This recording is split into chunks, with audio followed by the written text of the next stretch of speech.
Aujourd'hui, donc, premier dimanche de l'Avent, nous repartons au tout début de notre missel pour ce premier dimanche de l'Avent, et c'est aussi le début d'une nouvelle année liturgique.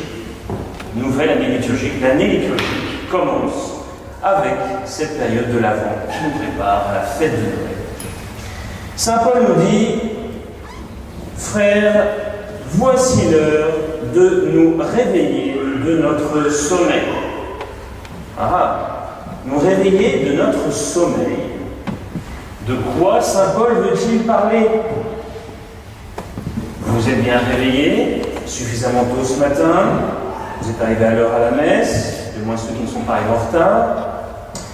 Et néanmoins, Saint Paul nous dit: il est l'heure de se réveiller de notre sommeil. De quel sommeil parle-t-on ici? Eh bien, ce n'est pas très compliqué, mes chers frères. Ce sommeil, vous savez ce que c'est? Ce sommeil, c'est notre accoutumance. Accoutumance à quoi? Eh bien, à notre médiocrité. Notre accoutumance à notre péché est tellement accoutumé tellement habitué à ce péché que finalement, eh bien, on n'y prend plus tellement garde et qu'on vit fort bien avec. On vit comme avec le sida, pardonnez-moi l'expression, mais c'est cela. Avec une maladie qui est en vous, qui vous ronge, que vous ne voyez pas. Le sida et autres, le cancer, que voulez-vous. Vous avez une maladie à l'intérieur de vous qui vous ronge et vous vous en portez fort bien. Nous sommes des drogués du péché, nous sommes des drogués de la médiocrité, nous sommes accoutumés, nous sommes habitués à cela. Et le temps passe, les années passent, et rien ne change. Alors certes, on voudrait que le monde change, on voudrait que les autres changent. Mais moi, changer? Non, vous n'y pensez pas. D'ailleurs, je suis quelqu'un de si bien. Saint Paul nous dit: attention, il est temps de nous réveiller. Faisons le bilan de cette année. Prenons le temps aujourd'hui, en ce début d'année liturgique, de faire donc le bilan de cette année. Et en répondant honnêtement à cette question, cette année qui vient de s'écouler, ai-je progressé dans ma vie spirituelle? Est-ce que quelque chose a bougé dans ma vie spirituelle? Je laisse à chacun le soin d'y regarder, de laver sa conscience.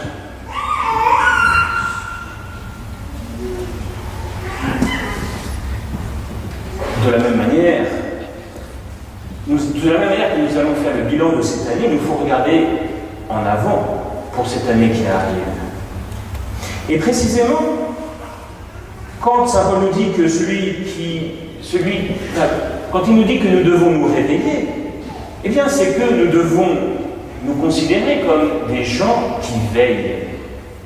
Quelqu'un qui ne dort pas, quelqu'un qui ne se couche pas, mais quelqu'un qui reste debout parce qu'il attend.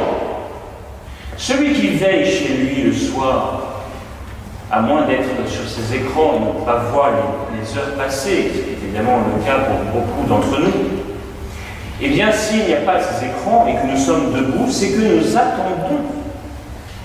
Nous attendons. Et alors, la question est de savoir ce que nous attendons. Est-ce que nous attendons quelque chose? Est-ce que nous attendons quelqu'un? Et c'est ce à quoi nous invite Saint Paul aujourd'hui. Réveillez-vous, soyez debout, ne dormez pas et attendez quelque chose, attendez quelqu'un. Il faut aussi se demander si nous attendons quelque chose, attendons-nous la bonne chose? Parce que nous pouvons attendre quelque chose qui ne convient pas. Est-ce que nous attendons la bonne personne?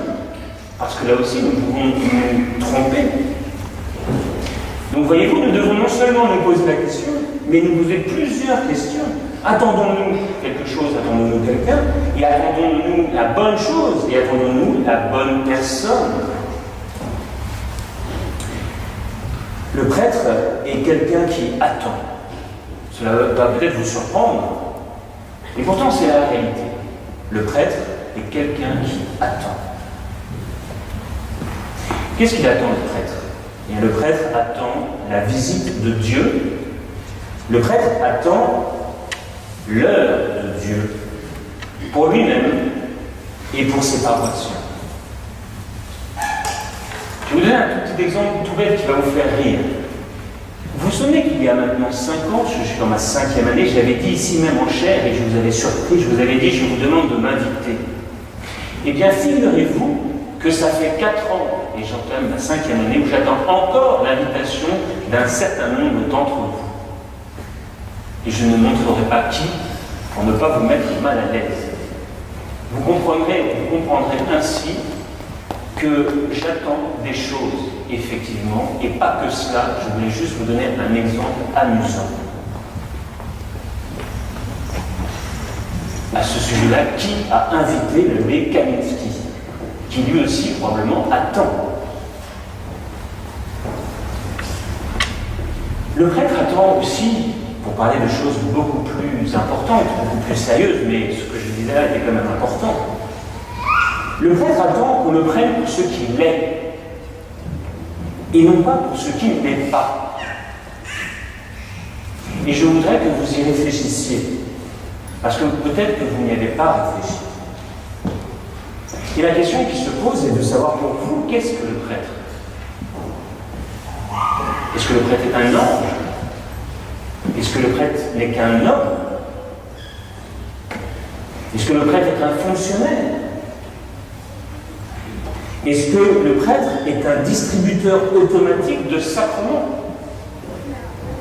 J'arrive, je prends, j'appuie sur le bouton, ça vient comme ça. L'absolution, la communion, voilà. Est-ce que le prêtre est une personne à critiquer et à juger? Est-ce que je peux me permettre, est-ce que je crois connaître la vie du prêtre? Est-ce que je peux imaginer 2 secondes la vie du prêtre? Et donc, me permettre de juger et de critiquer? Là, je tiens quand même à vous dire que vous êtes loin de connaître et d'imaginer la vie du prêtre. Quel usage faites-vous du prêtre?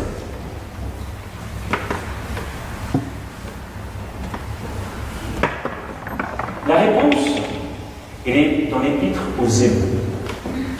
Saint Paul, tout grand prêtre, est pris parmi les hommes. Il est établi pour intervenir en faveur des hommes dans leur relation avec Dieu. C'est assez simple à vrai dire. Tout grand prêtre est pris parmi les hommes. Il est établi pour intervenir en faveur des hommes dans leur relation avec Dieu. Le prêtre, les prêtres que vous avez ici à Instal, les avez-vous utilisés durant cette année dans ce but-là?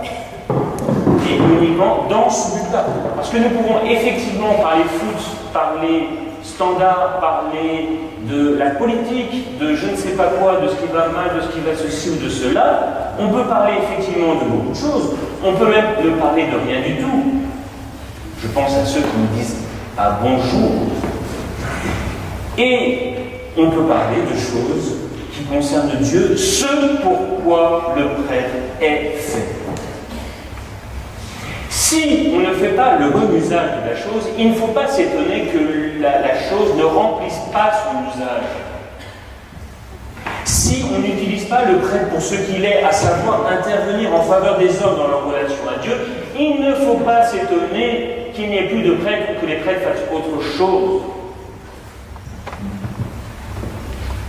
Avez-vous utilisé les prêtres afin de changer votre relation avec Dieu?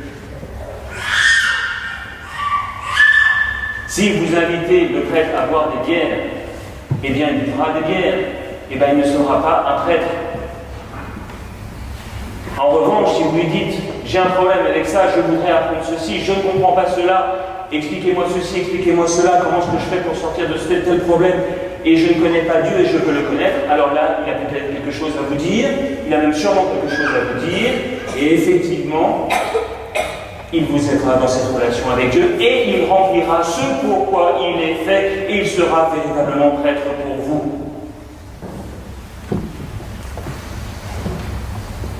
Eh bien, chers frères, donc, Saint Paul nous dit, réveillons-nous, sortons de notre sommeil. Comment sortir du sommeil? Eh bien, il y a un moyen, et je vous l'ai déjà dit plusieurs fois, il y a un moyen par excellence pour réveiller notre foi, notre espérance et notre charité, c'est de faire des retraites, de sortir de notre quotidien, ce que j'ai fait cette semaine pendant 5 jours de silence, pour mettre les pendules à l'heure et se remettre dans l'axe avec Dieu.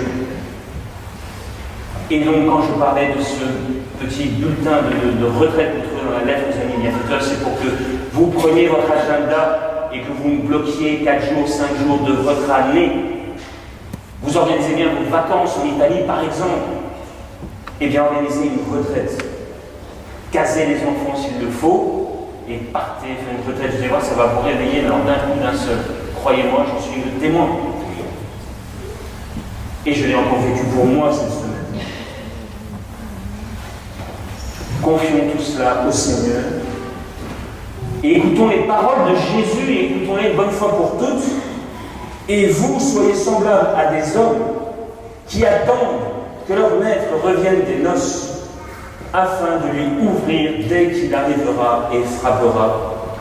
Heureux ces serviteurs que le maître, à son arrivée, trouvera veillant. Au nom du Père, et du Fils, et du Saint-Esprit, ainsi soit.